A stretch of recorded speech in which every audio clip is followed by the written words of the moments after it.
Hello friends, knowledge मंडली में आप सभी का स्वागत है। नॉलेज मंडली ने एक बिल्कुल नायाब सीरीज शुरू की है जिसको नाम दिया गया है श्री कर्नाराम मीणा श्रृंखला। कर्नाराम मीणा श्रृंखला में हम करने वाले हैं लाइब्रेरियन पोस्ट के कंप्लीट सिलेबस को। साथियों, एनवीएस, केवीएस और ईएमआरएस, साथ में डी ट्रिपल एस भी और अन्य डिपार्टमेंट में लाइब्रेरियन की पोस्ट आती है। तो लाइब्रेरियन के पोस्ट स्पेसिफिक कंप्लीट सिलेबस को कवर किया जाएगा श्री कर्नाराम मीणा श्रृंखला में। तो चलिए साथियों, देख लेते हैं नॉलेज मंडली की एक बिल्कुल नायाब सीरीज श्री कर्नाराम मीणा श्रृंखला पार्ट फर्स्ट का पहला question. In the Devi Decimal Classification (DDC), the number 020 refers to देवी दशमलव वर्गीकरण डीडीसी में संख्या 020 संदर्भित करती है। यानी कि डेवी डेसिमल क्लासिफिकेशन में 020 है, वो कौन सी बुक्स के लिए संदर्भित किया गया है?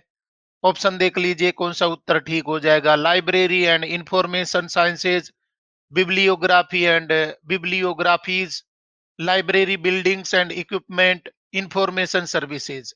डेवी दशमलव वर्गीकरण डीडीसी में संख्या 020 संदर्भित करती है। सही उत्तर हमारा हो जाएगा ए हो जाएगा। लाइब्रेरी और इंफॉर्मेशन साइंसेज है, इन बुक्स के लिए नंबर दिया गया है 020 दिया गया है डीडीसी में। सही उत्तर हमारा हो जाएगा ए हो जाएगा। क्वेश्चन देख लेते हैं second. The concept of Meta data in A library context means, पुस्तकालय संदर्भ में मेटा डेटा की अवधारणा का अर्थ है। क्या मतलब हो जाएगा? लाइब्रेरी के कंटेक्स्ट में मेटा डेटा का क्या मतलब हो जाएगा? ऑप्शन देखिए।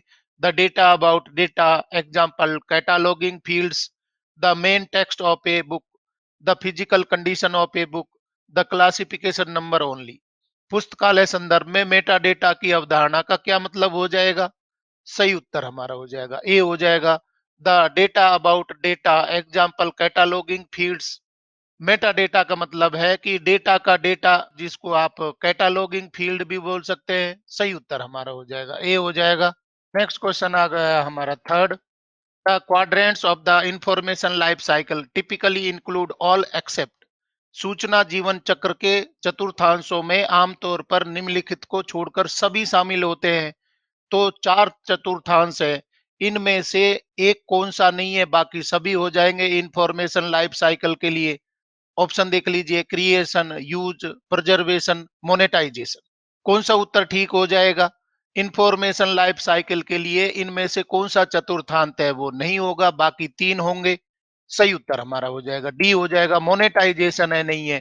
क्रिएशन भी है, यूज भी है, प्रिजर्वेशन भी है, परंतु इंफॉर्मेशन लाइफ साइकिल के लिए मोनेटाइजेशन है, ये चतुर्थांश नहीं है। सही उत्तर हमारा हो जाएगा डी हो जाएगा। क्वेश्चन देख लेते हैं fourth. The Anglo American cataloguing rules AACR2 were succeeded by, Anglo American cataloguing नियम AACR2 निम्नलिखित द्वारा सफल हुए। ऑप्शन देख लीजिए। RDA, MARC 21, Z 39.50। Anglo American cataloguing नियम AACR2 है, वो किसके द्वारा सफल हुए थे, सक्सीडेड किए गए थे? सही उत्तर हमारा हो जाएगा ए हो जाएगा। RDA resource description and access है, इसके द्वारा AARC2 है, वो सक्सीडेड किया गया था। सही उत्तर हमारा हो जाएगा ए हो जाएगा। क्वेश्चन देख लेते हैं fifth. Which of the following is a non print information format, library के लिए नॉन प्रिंट फॉर्मेट इनमें से कौन सा हो जाएगा? हिंदी अर्थ भी देख लीजिए। निम्नलिखित में से कौन सा एक गैर मुद्रित सूचना प्रारूप है? मतलब कि इसका मुद्रांक नहीं किया जा सकता, इसका प्रिंट नहीं लिया जा सकता है। Microfilm, hard bound book, printed journal, pamphlet. तो इनमें से गैर मुद्रित सूचना प्रारूप है, वो कौन सा हो जाएगा? सही उत्तर हमारा हो जाएगा ए हो जाएगा। माइक्रो फिल्म है, वो नॉन प्रिंटेड इंफॉर्मेशन फॉर्मेट है। सही उत्तर हमारा हो जाएगा ए हो जाएगा। डियर फ्रेंड्स, बी लिब और साथ में ब्लिस है, इसका कंप्लीट सिलेबस आपको करवाया जा रहा है श्री करनाराम सीरीज में, जो कि बिल्कुल फोकस्ड होगा लाइब्रेरियन पोस्ट के लिए। तो नॉलेज मंडली की एक समर्पित सीरीज चल रही है जिसको नाम दिया गया है श्री करनाराम सीरीज। अगर आपको श्री करनाराम मीना सीरीज के क्वेश्चंस पसंद आ रहे हैं तो लाइक बटन दबाइए, अपने यार दोस्तों को भी बता सकते हैं, आप कमेंट भी कर सकते हैं। क्वेश्चन देख लेते हैं six. In library classification the principle of succession of subjects refers to, पुस्तकालय वर्गीकरण में विषयों के उत्तराधिकार का सिद्धांत संदर्भित करता है। मतलब कि सक्सेशन ऑफ सब्जेक्ट्स है, इसका क्या मतलब हो जाएगा? ऑप्शन देख लीजिए कौन सा उत्तर होगा, ए होगा कि बी होगा कि सी होगा कि डी होगा। सही उत्तर हमारा हो जाएगा बी हो जाएगा। Ensuring subjects follow each other logically on the schedule. मतलब सक्सेशन ऑफ सब्जेक्ट का मतलब है कि ये एंश्योर करना कि हर एक सब्जेक्ट है वो लॉजिकली शेड्यूल के अनुसार अरेंज हो जाए। सही उत्तर हमारा हो जाएगा बी हो जाएगा। क्वेश्चन देख लेते हैं seventh. The process of converting printed catalogue cards into machine readable form is called. बहुत ही अच्छा क्वेश्चन है। मुद्रित कैटलॉग कार्डों को मशीन पठनीय रूप में परिवर्तित करने की प्रक्रिया कहलाती है। आपके पास में प्रिंटेड यानी कि मुद्रित कैटलॉग कार्ड थे, इनको मशीन रीडेबल कार्ड में कन्वर्ट करना है, तो ये प्रक्रिया क्या कहलाएगी? ऑप्शन देखिए, डिजिटाइजेशन, कैटलॉगिंग, क्लासिफिकेशन, वीडिंग। सही उत्तर हमारा हो जाएगा ए हो जाएगा डिजिटाइजेशन।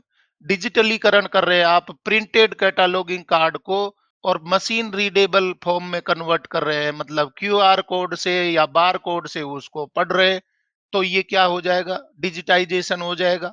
सही उत्तर हमारा हो जाएगा ए हो जाएगा। क्वेश्चन देख लेते हैं eight. In a school library the main purpose of the library policy statement is to. एक स्कूल पुस्तकालय में पुस्तकालय नीति वक्तव्य, मतलब कि लाइब्रेरी पॉलिसी स्टेटमेंट का मुख्य उद्देश्य क्या हो जाएगा? किसी भी स्कूल की लाइब्रेरी पॉलिसी स्टेटमेंट का क्या तात्पर्य हो जाएगा?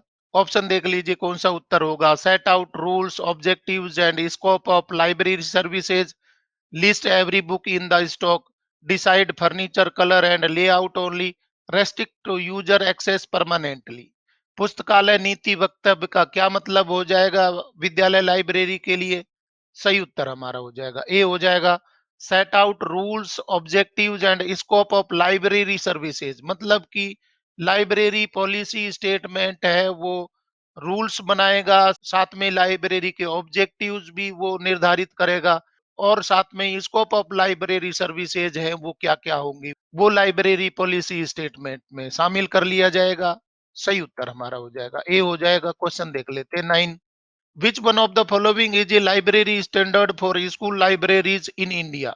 निम्नलिखित में से कौन सा भारत में स्कूल पुस्तकालयों के लिए पुस्तकालय मानक है? लाइब्रेरी स्टैंडर्ड क्या हो जाएगा स्कूल लाइब्रेरीज इन इंडिया के लिए? ऑप्शन देख लीजिए कौन सा उत्तर ठीक होगा।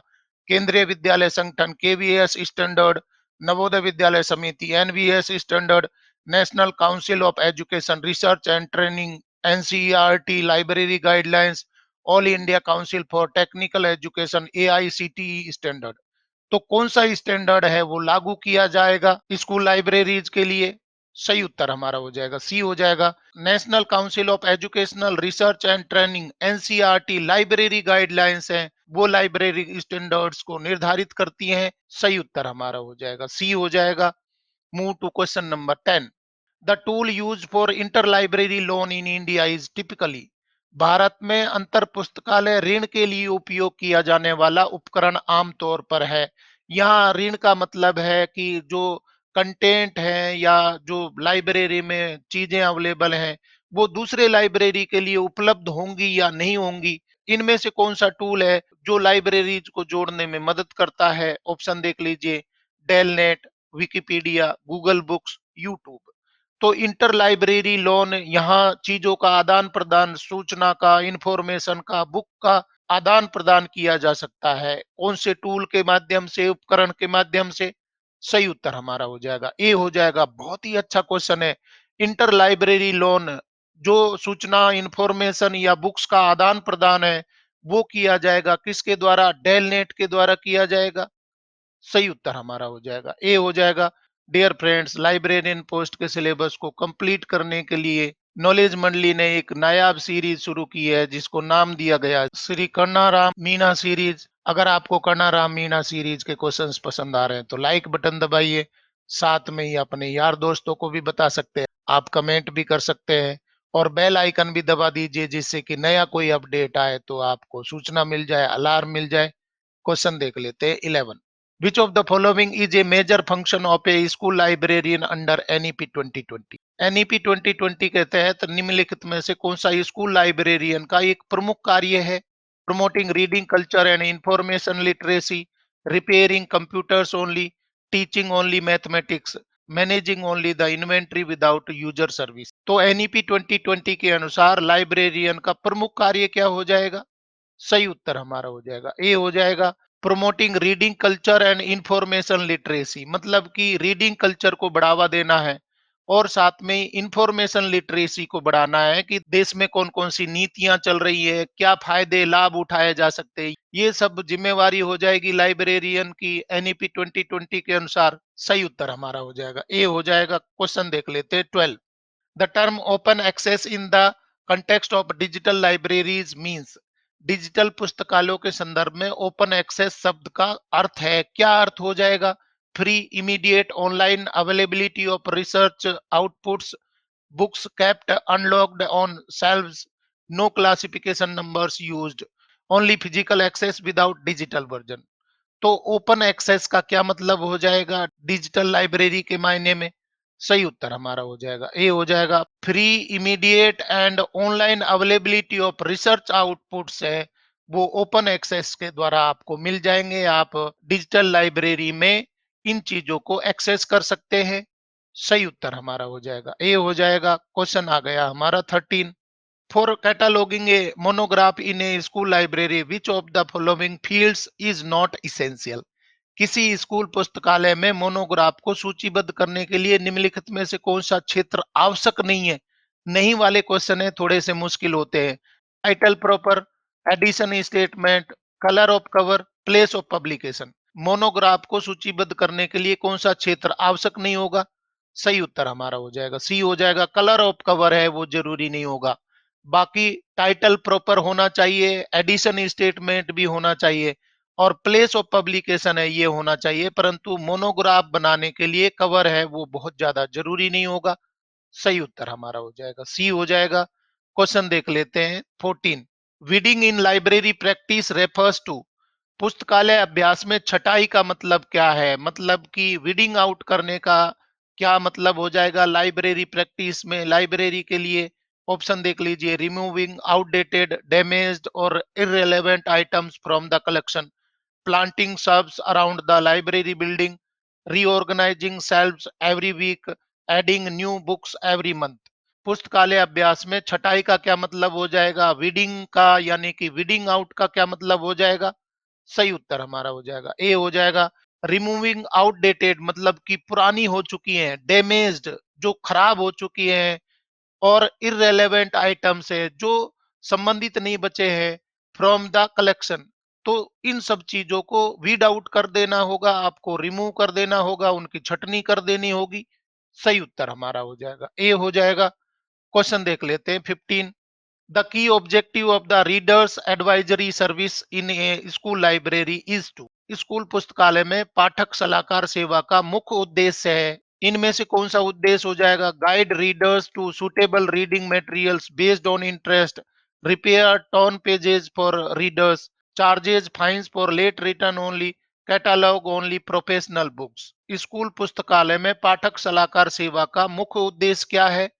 सही उत्तर हमारा हो जाएगा ए हो जाएगा, guide readers to suitable reading material, मतलब कि उनको सुटेबल रीडिंग मटेरियल के लिए गाइड करिए, बताइए, बेस्ड ऑन इंटरेस्ट, उनके इंटरेस्ट के अनुसार कौन सी किताब है वो सूटेबल है ये गाइड करिए, आप उनको सलाह दीजिए।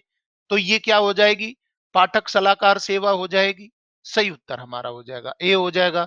डियर फ्रेंड्स, लाइब्रेरियन पोस्ट के सारे सिलेबस को कवर किया जाएगा श्री कर्नाराम मीणा सीरीज में। अगर आपको श्री कर्नाराम मीणा सीरीज के क्वेश्चंस पसंद आ रहे हैं तो लाइक बटन दबाइए, अपने यार दोस्तों को भी बता सकते हैं, आप कमेंट भी कर सकते हैं। क्वेश्चन देख लेते हैं 16। The standard international symbol for copyright is, बहुत ही छोटा सा क्वेश्चन है परंतु इस प्रकार के क्वेश्चन है वो भी पूछ लिए जाते हैं। कॉपीराइट के लिए मानक अंतरराष्ट्रीय प्रतीक क्या है? तो सिंबल पता लगाना है, कॉपीराइट के लिए कौन सा सिंबल आप यूज करेंगे? ऑप्शन देखिए कौन सा उत्तर ठीक हो जाएगा, ए होगा कि बी होगा कि सी होगा कि डी होगा? सही उत्तर हमारा हो जाएगा ए हो जाएगा। इस तरीके से बताएंगे तो ये कॉपीराइट का सिंबल हो जाएगा। कोई भी कॉपीराइट का मामला बनता है तो इस तरीके का सिंबल यूज कर सकते हैं। सही उत्तर हमारा हो जाएगा यहाँ पर ए हो जाएगा। क्वेश्चन देख लेते हैं 17। In the context of library automation, OPAC stands for, पुस्तकालय स्वचालन के संदर्भ में ओपीएसी का अर्थ है, क्या अर्थ हो जाएगा?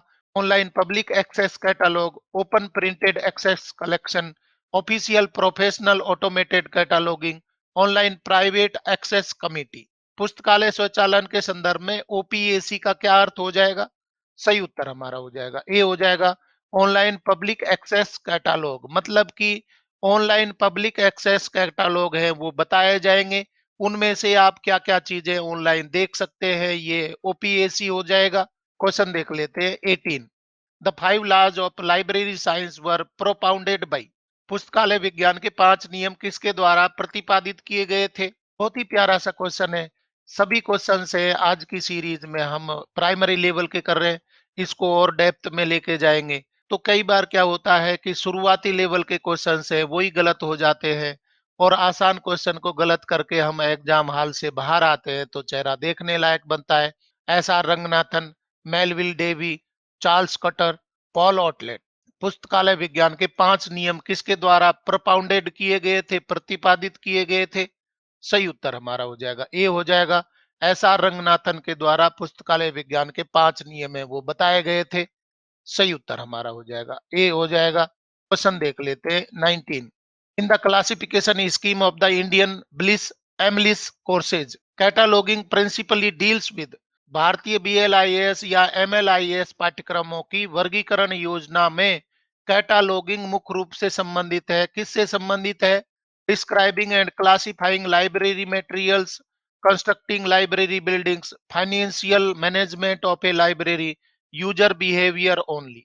तो कैटालॉगिंग है ब्लिस या एमलिस के लिए क्या हो जाएगी? सही उत्तर हमारा हो जाएगा ए हो जाएगा, describing and classifying library materials है।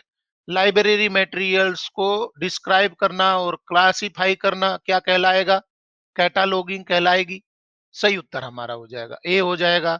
और साथियों देख लेते हैं लाइब्रेरियन पोस्ट के पोस्ट स्पेसिफिक कंटेंट को कवर करते हुए series Shri Karnaram Meena series part 1 का अंतिम सवाल 20।